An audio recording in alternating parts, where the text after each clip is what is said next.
Alright, what's up guys? Sorry I did not reply to this. I totally forgot that I posted this video before I got my truck fixed. I'm actually a little on air right now. So you all want to know what the after all was for the truck, what the sound it was making ahead of time. So I took it to multiple people, got multiple quotes, and got it checked out. Literally, it was just a bad lifter, and it literally was just had one tiny flat spot on it. So they basically took the engine out, put a new cam in, all new lifters, and she's been perfectly fine ever since.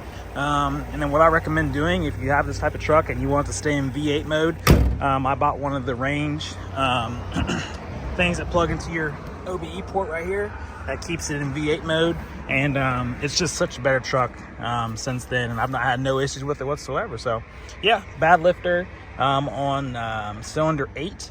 And the cam was just chewed up just a little bit, so no other damage, no shavings or anything like that in the engine, and we got to it before it got bad. So yeah, good luck.